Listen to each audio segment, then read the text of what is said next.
First నుంచి చెరువుల పునరుద్ధరణ అని చెప్పి మొదలుపెట్టిండు. అక్కడి నుంచి ఈ మూసి ప్రక్షాళన, మూసి ఆ నీళ్ళను మొత్తం ఇది చేయాలి, ఆ సైడ్ మొత్తం డెవలప్మెంట్ చేసి నైట్ ఎకానమీ జనరేట్ చేయాలి, దీన్ని ఒక మన గొప్ప ఆర్థిక నగరంగా దీన్ని తీర్చిదిద్దుతా అని చెప్పి మాట్లాడుతూ ఉన్నాడు. ఎంత చూసినా ఎటు చూసినా నీళ్ళ మీద నుంచి అయితే బయటకు వస్తలేడు. ఇప్పుడు మీరు అన్నట్టు ఒక పక్క భూముల విషయం అది కాస్త పక్కన పెడితే, ఇప్పుడు రీసెంట్గా మాట్లాడుతున్నాడు ఈ హార్వెస్టింగ్ వెల్సే రోడ్డు మధ్యలో నీళ్ళను ఒడిచిపట్టడానికి చేస్తున్నాడు. అంటే నీళ్ళ మీద బాగా ప్రేమ ఉన్నట్టు అనిపిస్తుంది నాకు ముఖ్యమంత్రి. ఆయనకు ఉన్న నైట్ ఎకానమీ కాదు, ఉన్న ఎకానమీకి నాశనం చేయకపోతే చాలు. ఈరోజు నైట్ ఎకానమీ గంగల పోని, నైట్ ఎకానమీకి ఏముంటుంది తమ్మి మనకు తెలంగాణ నైట్ ఎకానమీ ఏముంటది? నైట్ ఎకానమీకి ఏముంటది? ఇరానీ ఛాయలు ఉంటాయి నైట్ ఎకానమీ, మన దగ్గర. సో కాబట్టి ఆయన నైట్ ఎకానమీ కాదు, ఉన్న ఎకానమీకి నాశనం చెప్పదు చాలు. ఇప్పుడు రిజిస్ట్రేషన్లు పడిపోయినాయి, రియల్ ఎస్టేట్ పడిపోయిందని అందరూ తెలుసు. గతంలో ఎంత ప్రభుత్వంలో ఎంత ఉండే రాబడి, ఇప్పుడు ఎంత ఉంది రాబడి స్పష్టంగా లెక్కలు చెప్తున్నాయి.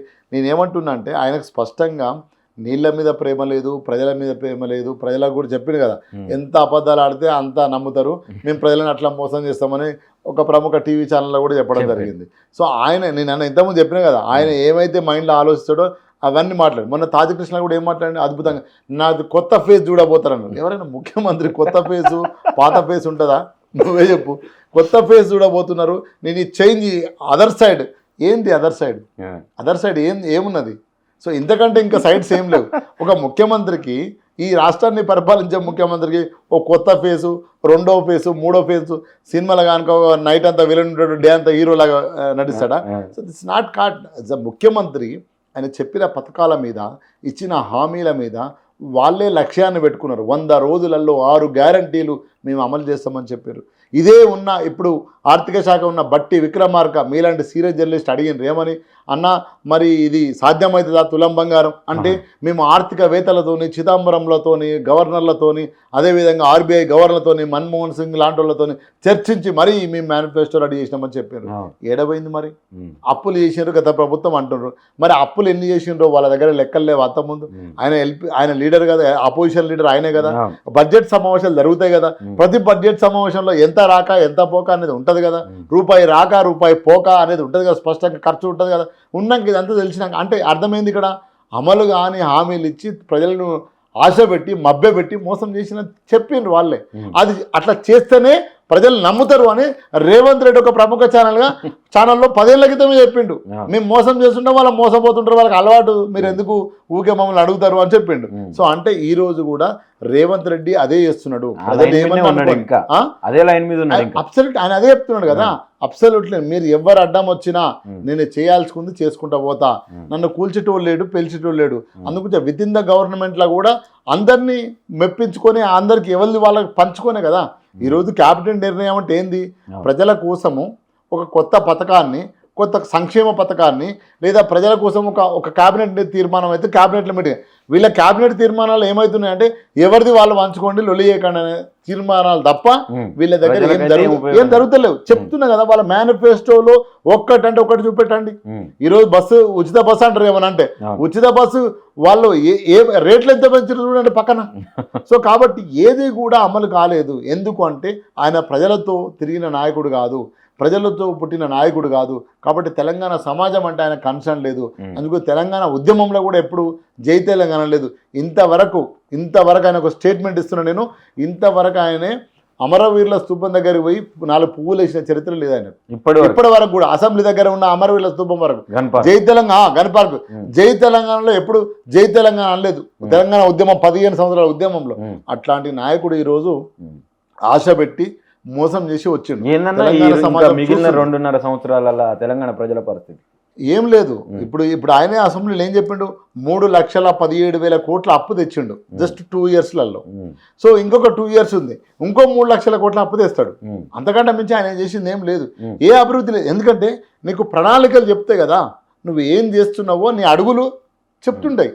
నువ్వు ఒకవైపు కూల్చుడు పేల్చుడేనే, చివరికి ఇక శారదా మఠం ఉంటే ఆడ కూడా పోయి కూలుస్తా అని ఆ 2 ఎకరాలు గుంజుకుంటా అని పోతుంది. ఆడ 100 కోట్లకు ఎకరం.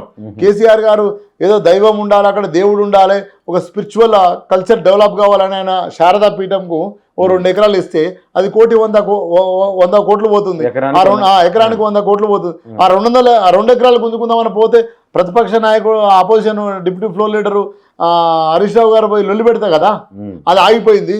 సో నేనేమంటున్నా, వాళ్ళకు దాచుకోవడంలో ఉన్నారు తప్ప ఏమి సంక్షేమ పథకాలు అందవు.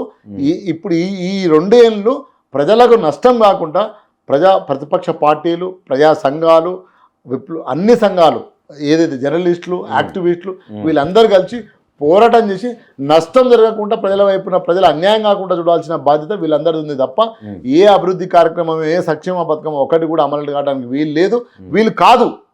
ఆయన తెలుసు. కాబట్టి ఆయన ఎప్పుడు కూడా పైసల కోసం పనిచేస్తుడు తప్ప సంక్షేమ పథకం ఒకటి చెప్పండి. ఈ 2.5 ఏళ్లలో సింపుల్ లాజిక్, 2000 పింఛన్లు 4000 చేస్తా అన్నాడు. ఇక పెద్ద రాకెట్ సైన్స్ ముచ్చట్లొద్దు. 4000 చేసిండా? 2 సార్లు ఎగ్గొట్టిండు. రైతు బంద్ కాదు, రైతు భరోసా, కౌలు కూలీలకు ఇస్తాం, కౌలు రైతులకు ఇస్తాం. కౌలు కూలీలను నీ దగ్గర డేటా ఉందా ఇప్పటివరకు? నువ్వు ఆ ప్రయత్నం చేసినావా? మనం అనుకోవడానికి లేదు కదా, ఎట్లా చేస్తాం? నువ్వు ఒక సర్వే చేసినావా? లేదు. కౌలు కూలీలు ఎంతమంది ఉన్నారో చూసినావా? కౌలు రైతులు ఎంతమంది ఉన్నారో ఒక ప్రణాళిక చేసినావా? ఎక్కడ బ్రదర్, ఎక్కడ ఒక్కటన్నా జరిగిందా? ఈ రోజు నువ్వు కౌలు రైతులకు ఇస్తా అంటే, కౌలు కూలీలకు ఇస్తా అంటే, రైతులకు ఇస్తా అంటే, బీసీ డిక్లరేషన్ అంటివి, కామారెడ్డి డిక్లరేషన్ అంటివి, 46% ఇస్తానంటివి. అది కోర్టులో ఉంది, చట్టం ఉంది. కాదు, రాజ్యాంగ సవరణ జరగాలరా నాయన అని నీలాంటి వాళ్ళు మొత్తుకున్నా కూడా డిక్లరేషన్ బాయే చేసే అది ఏం జరగపాయే. ఎలక్షన్లు పెట్టి పాత రిజర్వేషన్లనే మళ్ళీ 2%, 5% కోర్టు చేసి ఎలక్షన్లు, గ్రామ పంచాయతీ ఎలక్షన్లు అయ్యాయి. ఏది సత్యము? సో కాబట్టి ఏది కాదు, ఈ ఉన్నదాన్ని ఉంచుకొని ప్రయత్నం చేయాలి. ఇక్కడ ప్రజలకు ఏదైతే మూసీ పరివాహక ప్రాంతం కావచ్చు, రైతులు కావచ్చు, ప్రతి ఒక్కరు ఏ వర్గం ఒక హ్యాపీ ఉంది చెప్పండి? ఒక్క వర్గం అన్నా హ్యాపీగా ఉందని చెప్పండి. ఏ వర్గం కూడా ఈరోజు తెలంగాణలో ఉన్న ఏ వర్గాలు కూడా హ్యాపీగా లేరు. రిటైర్మెంట్ అయిన ఉద్యోగుల కాదు మొదలు పెట్టుకుంటే ఉద్యోగాలు కావాలనే తమ్ముని వరకు కూడా పోరాటంలో ఉన్నారు. నిరుద్యోగుల నుంచి మొదలు పెట్టుకుంటే ఉద్యోగం పొంది 30 ఏళ్ళు పనిచేసి నోడు కూడా చచ్చిపోతున్నాడు, వీడేమో పోరాటం చేస్తున్నాడు. సో కాబట్టి ఏ వర్గం కూడా ఈరోజు హ్యాపీగా లేదు. ఏ వర్గం కూడా కనీసం పని దొరుకుతుందని నమ్మకం లేదు. కాబట్టి స్పష్టంగా ఈరోజు తెలంగాణ బుద్ధిజీవులది, తెలంగాణ ఉద్యమకారులది, తెలంగాణ ఎవరైతే ఉన్నారో ప్రజాస్వామికవాదులు కావచ్చు, విప్లవ సంఘాలు కావచ్చు, మిగతా మహిళా సంఘాలు, యువజన సంఘాలు, ఎన్జిఓలు అందరూ కూడా ప్రజలకు నష్టం జరగకుండా ఆపే ప్రయత్నమే గొప్ప ప్రయత్నం. అటువైపుగా అందరు పోవాల్సిన బాధ్యత తెలంగాణ సమాజానికి. ఒకవేళ వీళ్ళందరినీ దాటి వస్తే కూడా తెలంగాణ సమాజం కలబడి కాంగ్రెస్ పార్టీ కర్రు కాల్చి వాత పెడుతుంది. ప్రజాకోర్టులో శిక్ష తప్పదు. రైట్ అన్న. ఫైనల్గా ఇక ఈ మూసీకి సంబంధించి రీసెంట్గా బీఆర్ఎస్ విద్యార్థి విభాగం నుంచి మూసీ పోరుబాట అని చెప్పి మొదలుపెట్టింది ఒకటి. మీరు ఇటుపక్క మీరు కూడా జనయాత్ర స్టార్ట్ చేసిండ్రు, మీరు కూడా తిరుగుతూనే ఉన్నారు. ఏంటి, ఎట్లా స్టాండ్ తీసుకోబోతా ఉన్నారు దీని మీద? ప్రజలను చైతన్యం చేస్తాం, దశల వారీగా ఆర్గనైజ్ చేస్తాం. అంబేద్కర్ బాబాసాహెబ్ చెప్పింది కదా, సమీకరించు, పోరాడు, బోధించు, సమీకరించు, పోరాడు అని చెప్పింది కదా స్పష్టంగా. సో అదే ప్రయత్నంలో ఈరోజు స్పష్టంగా మేము ఉన్నాం. అన్ని సంఘాలు కూడా ఉన్నాయి, మంచి వెల్కమ్ చేయాలి. బీఆర్ఎస్తో పాటు ఎస్ఎఫ్ఐ, ఏఎస్ఎఫ్ఐ విద్యార్థి సంఘాలు కూడా రావాలి. సిపిఐ, సిపిఎం పార్టీలు కూడా మాట్లాడాలి. ప్రతిపక్ష పార్టీలో ఉన్న ఒక బీఆర్ఎస్ పార్టీ కాదు, మిగతా పార్టీలు, ప్రజాస్వామిక సంఘాలు అందరూ కూడా మూసీ పరివాహక ప్రాంతంలో కవాతు చేయాలి. మూసీ ప్రజల కోసం నిలబడాలి, కలబడాలి. ఇంతకుముందు చెప్పినాం కదా, తెలంగాణ వెలుగుమట్లలో ఎట్లయితే నిలబడ్డామో, అదేవిధంగా లగాచర్లో ఎట్లయితే నిలబడ్డామో, ఏదైతే హైదరాబాద్ సెంట్రల్ యూనివర్సిటీ పిల్లల భూముల కోసం, ఏదైతే యూనివర్సిటీ భూముల కోసం ఎట్లయితే నిలబడ్డామో, అదేవిధంగా ఈరోజు ఏదైతే మూసీ పరివాహక ప్రాంతంలో ఉన్న మధ్యతరగతి, దిగువ తరగతి పేదలు ఎవరైతే ఉన్నారో వాళ్ళ కోసం అన్ని శక్తులు, యుక్తులు అందరూ కలిసి మాట్లాడాల్సిందే. ఒకవైపు బీఆర్ఎస్పీ కావచ్చు, బీఆర్ఎస్ పార్టీ కావచ్చు, మాలాంటి తెలంగాణ బస్తీ సంఘాల జేఏసీ కావచ్చు, ఇంకా సంఘాలు కావచ్చు, మూసీ ఆందోళన సంఘం సంబంధించిన కావచ్చు, చాలా నెట్వర్క్స్ పనిచేస్తున్నాయి. ఇంకా సంఘాలు రావాలి, దీనికోసం పనిచేయాలి. పనిచేసే ప్రభుత్వాన్ని ప్రజల వైపు నుంచి ప్రభుత్వాన్ని బుద్ధి చెప్పే విధంగా ఉండాలి. అదేవిధంగా ప్రజలకు రక్షణ కవచంగా నిలబడాల్సిన బాధ్యత మన పైన ఉంది. ఎందుకంటే వెలుగుమట్లలాగా కూల్చివేయక ముందుకే మనం కవచంలాగా ఈ ప్రజల కోసం నిలబడవలసిన బాధ్యత తెలంగాణ సమాజంలో బుద్ధిజీవుల సంఘాలది ఉన్నదని స్పష్టంగా చెప్పడం జరుగుతుంది. రైట్, థ్యాంక్ యూ అన్న, థ్యాంక్ యూ సో మచ్.